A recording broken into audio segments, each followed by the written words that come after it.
तो आज के बाद जाओ और धूम मचा दो, किसी भी दुकान में जाके इंग्लिश में बात करो। हाँ, इंग्लिश में बात करने के लिए कुछ भी करने की जरूरत नहीं है, बस ये फॉर्मेट फॉलो कर लो, किसी का बाप भी नहीं रोक पाएगा आपको इंग्लिश में शॉपिंग करने से। Good morning class, all good?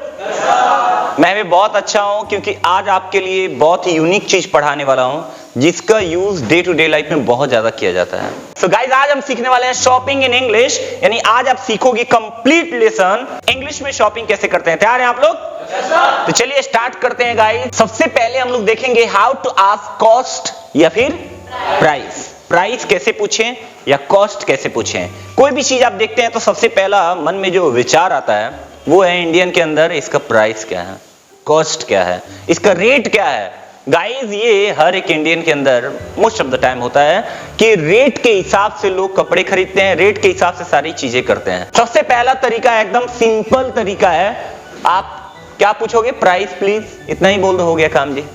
Price please, या तो बोलो बस इतना बोल दोगे, सामने वाला समझ जाएगा कि आप क्या पूछ रहे हो, प्राइस पूछ रहे हो। आपको बता देगा कि इसकी प्राइस इतनी है, इसकी प्राइस इतनी है, इस चीज की प्राइस इतनी है। और उसके बाद से आपकी जो मर्जी होगी, इस वीडियो के अंदर सब कुछ देखेंगे हम लोग। प्राइस कैसे पूछे, डिस्काउंट कैसे मांगे, अपने लिए डिस्काउंट कैसे मांगे, और उसमें बार्गेन कैसे करें कि इतना ही दूंगा, इतना नहीं दूंगा मैं, काइंड ऑफ। और last but not the least, कि कोई चीज अगर खरीद रहे हो तो सामने वाला आपको उसके बारे में कैसे बताएगा कि इसका यूज क्या क्या है या किस चीज के लिए अच्छा है। यानी आज जो एक्टिविटी होगी उसके अंदर आपको कुछ बेचना भी है और बेचने वाले को ये बताना होगा कि इसका यूज कैसे और क्यों किया जाता है। वो सब आपको यहाँ पे एक फॉर्मेट दिया जाएगा, और यहीं पे इसमें वीडियो में भी रिकॉर्ड हो रही है, तो इसमें सब कुछ बताया जाएगा, जिसके माध्यम से आपकी इंग्लिश बहुत ही नेक्स्ट लेवल पे जाने वाली है। तैयार हैं आप लोग? चलिए, दूसरा तरीका है, बताइए। हाउ मच का मतलब होता है कितना। इतना छोटा सा ही प्रश्न है।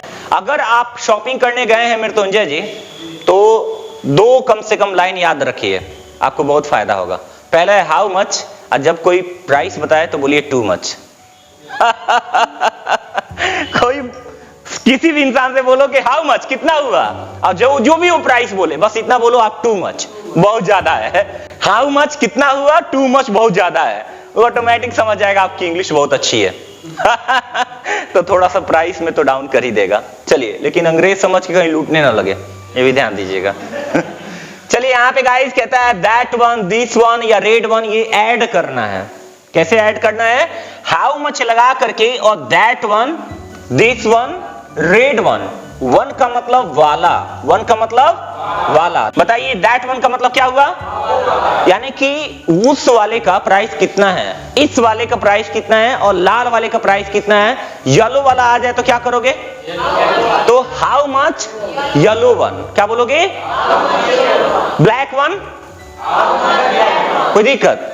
ब्लू वन, तो ये भी एक बहुत ही यूनिक तरीका है। खुद में ये प्रश्न है, खुद में ये बहुत अच्छा तरीका है प्रश्न पूछने का, लेकिन उसी में ये ऐड कर दोगे तो थोड़ा सा एक्स्ट्रा हो जाएगा और एडवांस लेवल की चीजें हो जाएगी। चलिए, एक और तरीका है how much does it cost, का मतलब हुआ कितनी इसकी चार्ज लगेगी, कितना इसका कॉस्ट लगेगा। नेक्स्ट बताइए, व्हाट्स द कॉस्ट या फिर व्हाट्स द, ये भी एक तरीका है, व्हाट्स द कॉस्ट या फिर व्हाट्स द प्राइस पूछ सकते हो आप। तो गाइस, ये कुछ मैंने तरीका आपको बताया, जैसे price please, rate please, cost please, 3 तरीका ये हुआ। हाउ मच 4 तरीका, how much that one, this one, that one 5वां तरीका ये था। How much does it cost 6ठा तरीका था, और last but not the least what's the cost या फिर प्राइस। Hope you understand. तो प्राइस पूछना आ गया ना, जल्दी से एक दूसरे से क्या कीजिए, किसी भी चीज का प्राइस पूछिए, जल्दी से पूछिए फटाफट। हाँ, जो लोग भाई वीडियो देख रहे हैं उनको समझ नहीं आएगा, लेकिन ये लोग पूछ रहे हैं, समझ आ रहा है कि नहीं आ रहा है? आ गया। अब इसके बाद दूसरा स्टेप क्या होता है बताओ? How to tell the price. सबसे पहला तरीका है डायरेक्ट जो भी अमाउंट हो वो बोल करके रुपीस बोल दीजिए। अब डिपेंड करता है कि आप किस कंट्री में हैं। अगर आप सपोज दैट किसी और कंट्री में जहां पे डॉलर चलता है तो वहां पे आपको डॉलर बोलना होगा। कहीं पे अगर क्या चलता है, रियाल, तो वहां पे रियाल बोलिए। अगर कहीं पे यूरो चलता है तो यूरो बोलिए। अगर कहीं पे यूरिया चलता है तो यूरिया बोलिए। Just kidding. ओके, सेकेंड तरीका है ओनली 100 रुपीज। इसको ओनली पढ़ते हैं, it is not only but only, only. ठीक है, ध्यान दीजिएगा, ओनली। तो गाइस ये हो जाएगा ओनली कितना रुपीज, 100 रुपीज। और तरीका क्या है, इट कॉस्ट्स 100 रुपीज, यानी आपको यहाँ पे ध्यान देना है, कॉस्ट्स बोलना है, और जो भी यहाँ पे अमाउंट हो वो आपको बोलना है। जो 100 लिखा है ना, यहाँ पे आप चेंज कर दोगे, जो रुपीज लिखा है डिपेंड करता है किस कंट्री में और वहां की करेंसी क्या है, उसके हिसाब से चेंज कर सकते हो। नेक्स्ट क्या है, इट विल कॉस्ट 100 रुपीज, यानी कि इसका कितना लगेगा, 100 रुपीज लगेगा। नेक्स्ट बताइए, इट्स नॉट एक्सपेंसिव। अरे भाई इतना क्यों टेंशन ले रहे हो, बार बार पैसा ही पूछे जा रहे हो। इट्स नॉट एक्सपेंसिव, महंगा नहीं है। It will only cost 100 rupees, इसका कितना लगेगा, सिर्फ 100 रुपए लगेगा। Last but not the least, the cost of dash is only 100 rupees. Suppose that यह पेन, तो हो जाएगा the cost of this pen is 100 rupees. वैसे ही इस मोबाइल की बात हो तो क्या हो जाएगा, the cost of this mobile is, हाँ क्या हो जाएगा, 30,000 rupees. Alright, 40,000 rupees, 1 lakh rupees. इस तरीके से आप 299, अच्छा हमें लगा 299 बोल रहा है, उसमें कवर मिलता है उसका। चलो, तो आई होप यू अंडरस्टैंड कैसे कॉस्ट बताएंगे आपको। यहाँ पे बहुत ही इजी तरीके से मैंने समझा दिया। अब जब कॉस्ट हो जाता है उसके बाद कैसे आप बताओगे कि ये एक्सपेंसिव है, यानी कि आप कहना चाहते हो कि ये जो आप बोले हो कॉस्ट, ये बहुत एक्सपेंसिव है। एक्सपेंसिव का मतलब होता है बहुत महंगा। क्या होता है, चलिए यहाँ पे देखिए क्या कहता है, टू मच, यानी कि जैसे मैंने कहा वीडियो में कि अगर कुछ ना आए तो पहला बोलो हाउ मच, कितना हुआ, और सामने वाला जो भी दाम बताए बोल दो सो मच या टू मच। इसका मतलब वो बहुत ज्यादा हो रहा है भाई, ये जो आप बोल रहे हो ना 100 रुपया चाहे XYZ, ये बहुत ज्यादा हो रहा है, मैं नहीं देने वाला हूं इतना, और कम करोगे तो करो, नहीं तो मैं लेने वाला नहीं हूं। चलिए अगला यहाँ पे कहता है इट्स सो मच या टू मच, कुछ नहीं किया गया है, इट ईच का यूज किया गया है पहले और उससे एक पूरा का पूरा सेंटेंस बना दिया गया है, बस इतना ही अंतर है और कोई अंतर नहीं है। इट्स क्या सो मच या फिर टू मच, या तो बहुत ज्यादा बोल रहे हो आप, हाँ बहुत ज्यादा हो गया ये तो। अगला तरीका बहुत ही कमाल का है, कहता है इट्स कॉस्टली, सिर्फ इतना भी बोल दो काम चल जाएगा, इट्स कॉस्टली, लेकिन उसी में अगर जोड़ देते हो ये 3 तो और मजा आएगा। It's really costly, to costly या सो कॉस्टली, या सिर्फ आप हाई बोलोगे इट्स सो हाई, या तो बहुत ऊंचा दाम बोल रहे हो आप, हाँ तो गाइज आप इट्स रियली हाई या फिर इट्स टू हाई या फिर इट्स सो हाई आप बोल सकते हैं, बहुत महंगा बोल रहे हो आप। अगला बताओ क्या हो जाएगा, दैट्स वेरी एक्सपेंसिव, बहुत महंगा है भाई, it's really expensive, it's too expensive, या हम दैट्स बोले या इट्स बोले, दोनों में कोई प्रॉब्लम नहीं है। नेक्स्ट देखिए क्या लिखा है, you are taking so much या टू मच, यहां पे आप चाहो तो क्या लगा सकते हो, सो मच या फिर टू मच, आप बहुत ज्यादा ले रहे हो, you are taking so much. So guys अगर कोई दुकानदार है तो ये ध्यान दे कि बगल वाला कितना में बेच रहा है, उससे ज्यादा अगर क्या करोगे मांगोगे तो लोग आपको क्या बोलेंगे, you are taking too much या फिर you are taking so much या फिर you are saying too much या फिर you are saying so much. अगला बताइए क्या है, कांट अफोर्ड, मेरे बस की बात नहीं है, आई कांट अफोर्ड मतलब मैं इसे नहीं खरीद सकता हूं, इतना ज्यादा महंगा, बाप रे मेरे बस की बात। अब यहां पे आप चाहो तो क्या लगा सकते हो, आई कांट अफोर्ड, आप चाहो तो आई यहां पे लगा सकते हो, लेकिन कई बार ये बोलने की जरूरत नहीं होती है। अगला यहाँ पे लास्ट कहता है इट्स नॉट रीजनेबल प्राइस, यानी कि इट्स नॉट वर्थ इट, यानी कि कोई ऐसा है जिसका दाम होना चाहिए 100 रुपए और वो बोल रहा है 500 रुपए, तो आप बोलोगे इट्स नॉट रीजनेबल प्राइस, यानी कि यह जो है ना उचित से बहुत ज्यादा आप बोल रहे हो, मैं नहीं लेने वाला हूं इसको। तो कितने लोग समझ गए कैसे बोलोगे एक्सपेंसिव है बहुत ज्यादा। अब इसके बाद एक पॉइंट आता है जहां पे आपको कहना है डिस्काउंट के लिए, तो डिस्काउंट कैसे मांगोगे, चलिए देखते हैं। आस्किंग फॉर मोर डिस्काउंट, यानी डिस्काउंट कैसे आप मांगोगे। पहला तरीका है हाउ मच फॉर मी, बहुत ही सिंपल है, हाउ मच फॉर मी, मेरे लिए कितना, नहीं लोग बोलते हैं अच्छा ठीक है भाई आप इतना में बेचते हो लेकिन मेरे लिए कितना में हो जाएगा, काइंड ऑफ कि हाउ मच फॉर मी, मेरे लिए कितना में। दूसरा बताओ क्या लिखा है, गिव मी सम मोर डिस्काउंट, हाँ या फिर गिव मी सम मोर, यानी कि मुझे थोड़ा और डिस्काउंट दो। यहाँ पे आप चाहो तो क्या जोड़ सकते हो, डिस्काउंट जोड़ सकते हो, कोई दिक्कत। तो यहाँ पे गिव मी सम मोर डिस्काउंट, मुझे थोड़ा और डिस्काउंट दो ना, ये कोई बात तो नहीं हुई, थोड़ा और डिस्काउंट दो।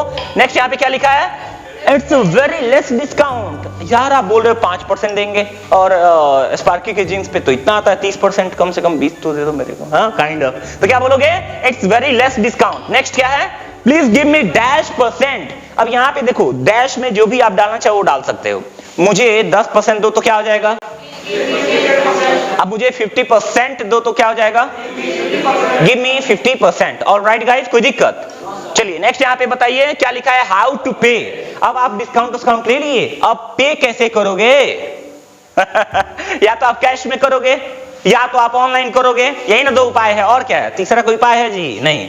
गाइस आप डायरेक्ट पैसा लिए हो और बोल रहे हो टेक इट, लो जी, हाँ लो जी पैसा ले लो। और कैन आई डू पेटीएम, आप डायरेक्ट पूछोगे कैन आई डू पेटीएम। अगर आप कैश में नहीं दे रहे हो तो आप ऑनलाइन दोगे तो बोलोगे direct can I do Paytm. Can I पे थ्रू यूपीआई, फोन पे या फिर गूगल पे, इस तरीके से पूछ करके और आप कह सकते हो कि, या फिर उसे डायरेक्टली पूछ सकते हो कि where can I scan and pay, where can I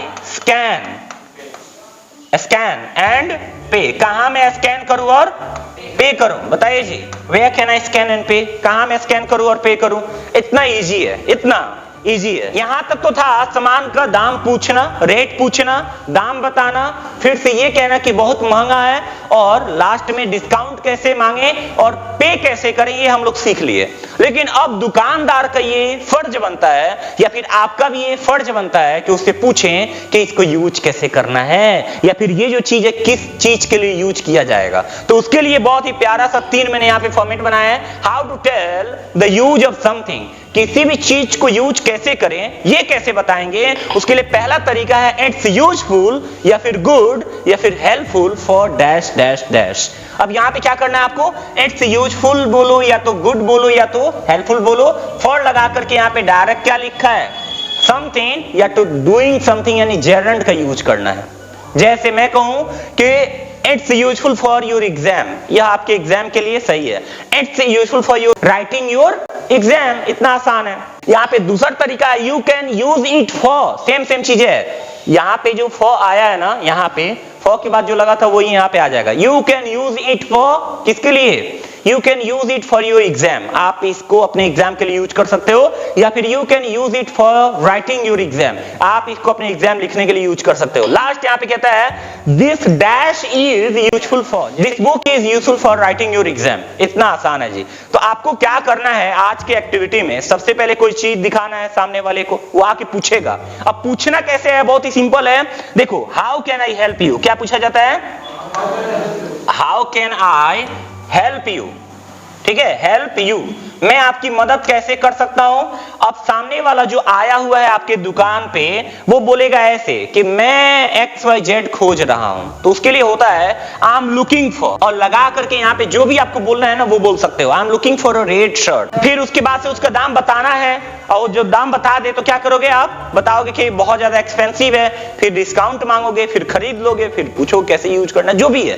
तो आपको ओवरऑल एक आइडिया आ गया होगा कि शॉपिंग एक्टिविटी कैसे करनी है। I hope you understand. तो आज के बाद जाओ और धूम मचा दो, किसी भी दुकान में जाके इंग्लिश में बात करो। हाँ, इंग्लिश में बात करने के लिए कुछ भी करने की जरूरत नहीं है, बस ये फॉर्मेट फॉलो कर लो, किसी का बाप भी नहीं रोक पाएगा आपको इंग्लिश में शॉपिंग करने से। मिलेंगे नेक्स्ट वीडियो, अपना ख्याल रखिएगा। Thank you so much.